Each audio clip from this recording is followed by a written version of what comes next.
शीना को इस बात का बड़ा घमंड था कि जिस काम में वो हाथ डालती थी वो काम अच्छा हो ही जाता है। शीना की हर बात में हाथ का इस्तेमाल जरूर होता था। एक दिन शीना का पति आकाश उससे कहता है, कल जो वो भिंडी बनाई थी ना तुमने, वाह वाह वाह वाह, मजे आ गए। मैंने अपने हाथों से बनाई थी। मेरे हाथों में वैसे भी जादू है, जिस चीज को छू लेती हूँ सोना बन जाती है। अब ये थोड़ा ज्यादा हो रहा है। मतलब अगर हर चीज को छू के सोना ही बना देती हो तुम, तो हमारे नाम के पीछे भी अंबानी ही लगा देते हम। चुप रहो, मुंह पे हाथ रख लो, कुछ भी बोलते रहते हो। शीना की सास बगिया से पूजा के लिए फूल चुन रही थी। सुंदर, अति सुंदर, कितने प्यारे गुलाब के फूल हैं। भगवान जी खुश हो जाएंगे। मैंने अपने हाथों से जो पौधा लगाया था, मेरे हाथों की कोई भी चीज बेकार नहीं जाती। हाँ बेटा, सही कह रही है। इसीलिए तो तुम्हारे पिताजी से मैंने अपने बेटे के लिए तुम्हारा हाथ मांगा था। और उन्होंने हाथों हाथ में मेरा हाथ आपकी बेटी के हाथ में दे भी दिया था। हाँ बेटा, वो तो है, पर मुझे ये बता, तू ये हर बात में हाथ क्यों बीच में लेकर आती है? माँ जी, पंडित जी ने हाथ मेरा देखकर नैनीताल में कहा था कि मेरे हाथ जगन्नाथ हैं, मेरे हाथों से कभी कोई काम नहीं बिगड़ेगा, तो मेरे हाथों की तारीफ तो मुझे करनी पड़ेगी ना। हाँ हाँ, ठीक ही कह रही हो। वैसे तो मिलाओ हाथ इसी बात पर। शीना को न सिर्फ इस बात पे गर्व था कि उसके हाथ से सब अच्छा होता है, बल्कि घर के सारे काम भी वो पहले अपने हाथ से करती, फिर कोई दूसरा उन कामों को कर पाता। एक दिन शीना कपड़े धो रही थी। अरे घर में वॉशिंग मशीन है तो सही, खुद क्यों थक रही हो?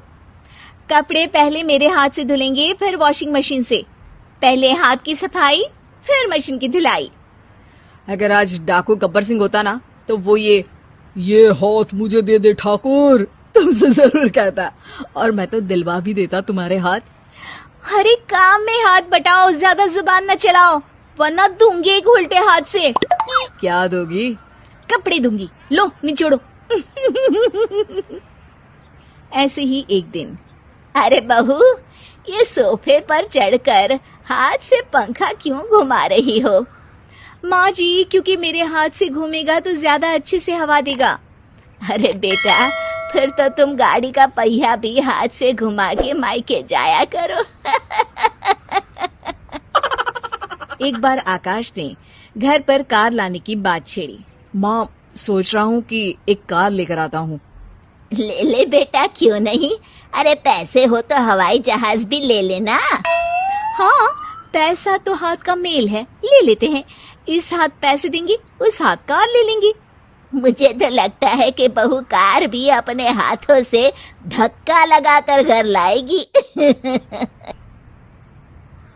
वो तो नहीं करूंगी, लेकिन सबसे पहले स्टीयरिंग पर हाथ मैं ही लगाऊंगी, ताकि गाड़ी का आना शुभ हो। अरे घर ले आने तो दो, फिर हाथ लगा लेना। लेकिन शीना नहीं मानती। अगले दिन ही सब कार लेने जाते हैं। शीना सेल्समैन से कहती है, भैया ये कार बहुत पसंद है, पैक कर दो। अरे ओ भाग्यवान, 2 मीटर कपड़ा नहीं है जो पैक करवा ले, जरा चला कर तो देखने दो। यस सर, बिल्कुल, टेस्ट ड्राइव कीजिए ना। अरे नहीं नहीं, सबसे पहले मैं हाथ लगाऊंगी गाड़ी को, मेरे हाथ अच्छे हैं। अरे यार, हाथ तो मैं भी धोता ही हूँ, और आजकल तो सैनिटाइजर से भी धोता हूँ। मेरे काम में हाथ ना अड़ाओ। अरे टांग ना अड़ा होता है भाग्यवान, हाथ नहीं। शीना ड्राइविंग सीट पर बैठ जाती है और आकाश उसे गाड़ी के फंक्शन समझाता है। देखो शीना, ध्यान रखना, ये है स्टीयरिंग, इससे राइट लेफ्ट जाएंगे, ये है एक्सेलरेटर, इससे स्पीड कंट्रोल कर सकते हैं, और उसी के पास में है ब्रेक, जो तुम्हारी जुबान में शायद मिसिंग है। ठीक है, ज्यादा भी सिखाने की जरूरत नहीं है। मेरी माँ तो कहती है कि मैं अगर अपनी शुभ हाथ लगा दूं तो जग घूम जाए, तो ये स्टीयरिंग क्या चीज है? शीना गाड़ी स्टार्ट कर देती है और स्टीयरिंग को घुमाते हुए एक्सेलरेटर पर धीरे से पैर रखती है, और शोरूम के बाहर के एरिया में ही गाड़ी घूमने लगती है, जहाँ दूसरी गाड़ियां भी रखी हैं। देखा मेरे हाथों का कमाल।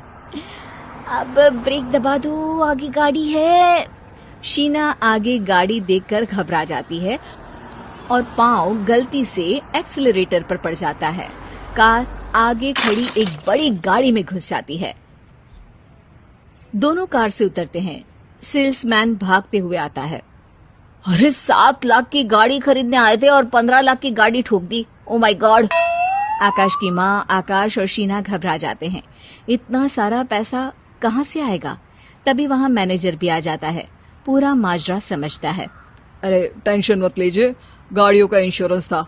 आप जो कार लेने आए थे वही खरीद लीजिए। पर मैडम, जब तक आप सीख ना ले तब तक गाड़ी मत चलाइएगा। अभी तो आपने गाड़ी बस ठोकी है, जिसका बीमा भी था, लेकिन सड़क पे चलते हर इंसान का बीमा नहीं होता। अरे मेरे हाथों से ठुक भी गया ना तो उसकी जिंदगी बन जाएगी, और अगर चला भी गया तो स्वर्ग ही पाएगा। मैनेजर साहब, मेरे हाथ में कोई दिक्कत नहीं है, वो तो बस पाँव गलत जगह पर चला गया था। शीना की बात सुनकर आकाश अपना सर पीटता है और उसकी सास अपने हाथ से खुद का मुंह छिपा लेती है और मैनेजर हाथ जोड़कर माफी मांग लेता है।